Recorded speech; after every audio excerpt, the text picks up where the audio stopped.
The best of money matters. Right Business. Welcome to The Right Business, where we dive deep into the stories of trailblazers who dare to disrupt the status quo, find the gap in the market to find the right business. Hello, I'm Hongbin Jeong.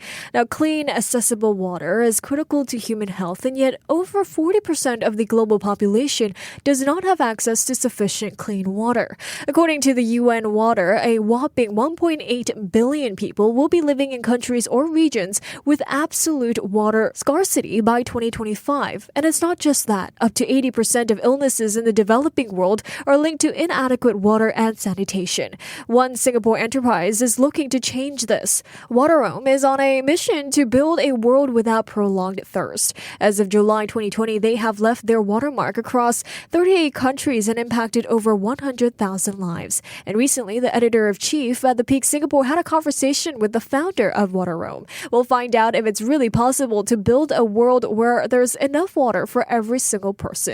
And joining us today is Zod, editor-in-chief of The Peak Singapore. Hi Zod, welcome to the show. Hi, thank you for having me. Thank you so much for joining us once again. Zod, based on your conversation with the founder of Wateroams, how do they define the role of Wateroam in addressing the global water crisis? My conversation with David Hong, who is the founder of Wateroam, the current CEO in fact. So my conversation with him was an illuminating one, partly because of the work that he has done with Wateroam and what the work actually represents. So the group and the team that he leads don't see themselves as just inventors, but also as enablers. Because the global water crisis goes beyond scarcity. It is about accessibility. It is also about immediacy. And where Wateroam comes in, right? Wateroam steps in where the infrastructure fails or where it doesn't exist. And their role, the way they see it, is to bridge that gap by providing portable, user-friendly solutions that can be deployed quickly in disaster-hit and rural areas. For them, it's not about making clean water a luxury or an afterthought, but something that communities can dependently rely on, especially in their most vulnerable moments. I see. Well, what was his inspiration, to focus on creating portable water filtration solutions for underserved communities? So David's inspiration came from being on the ground and witnessing the reality of communities that had water all around them, but none of it was safe to drink. So what he realized is that conventional solutions were slow, they were inaccessible, and the people who needed help most couldn't wait. So that urgency, the need for a solution that's both immediate and effective, led him down the path of creating portable, easy-to-use filters that could literally change lives in minutes. I see. Well, in your personal opinion here, Zot, why is access to clean water still a challenge for over 2 billion people today? So this is something that still bothers me, and it took me a while to figure out perhaps what is a good reason why this is happening. So for me, I think it's a mix of infrastructure gaps, economic disparity, and, if I were to be completely honest, global complacency. Because clean water don't make headlines unless there's a crisis. But in so many places, it's a quiet emergency that people deal with every single day. Building pipelines is expensive, bottled water is unsustainable, and sometimes the solutions are there but not reaching the people who need them. At the heart of it, it is also a matter of political will.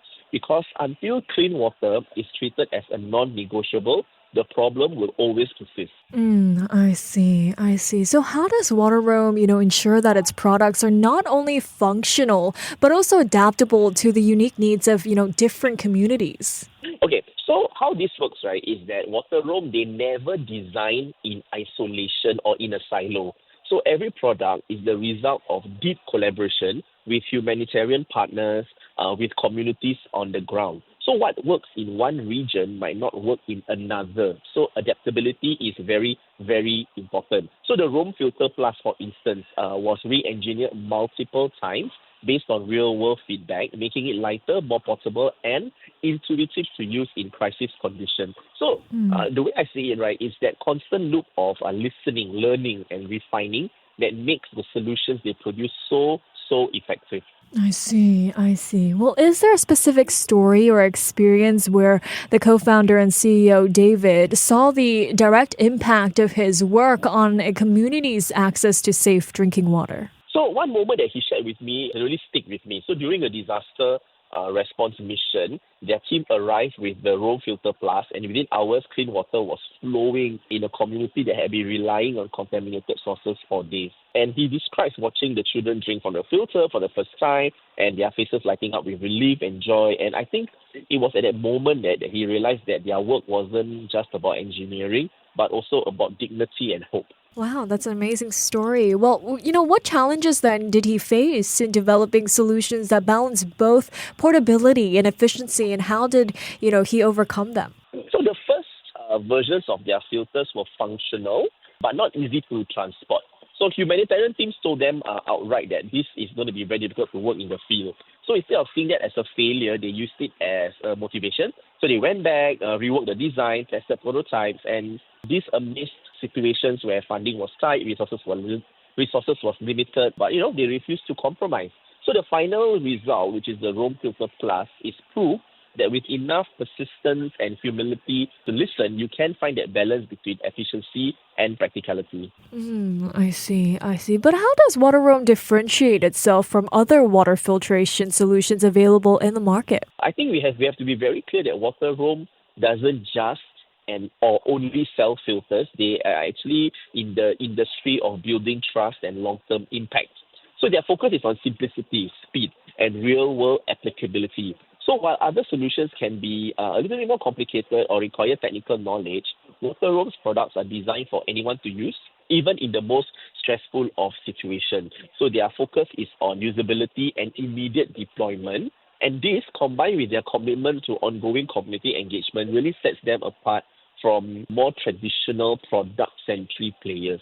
I see. Well, how does he also, handle the emotional and ethical challenge that comes with, witnessing communities struggle to access clean water? So, as you can imagine, it weighs on him quite heavily. Even though if you just casually chat with David, you probably can't tell. Because he is quite a calm person. But I suppose I can imagine how this would be quite difficult for him. He does talk about the emotional burden of knowing that there are limits, right, to how many places he can reach at once. But I suppose what keeps him going is the bigger picture, and knowing that Wateroam is part of a global movement of impact-driven companies working to solve systemic problems. So that sense of community and shared mission helps him process the weight of the work and channel it into action rather than just to sit with despair.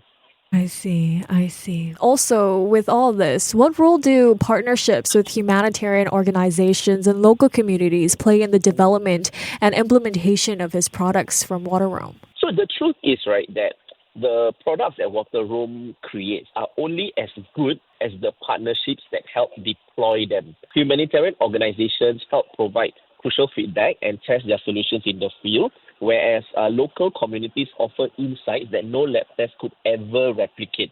So without these partnerships, Wateroam wouldn't be able to design products that are not just effective, but importantly, also culturally and logistically appropriate. I see. And as the world faces growing environmental and social challenges, and after this conversation that you had with David, what do you believe needs to change to make clean water a universal human right? I suppose we need to believe collectively that businesses need to embrace responsibility beyond profit margins.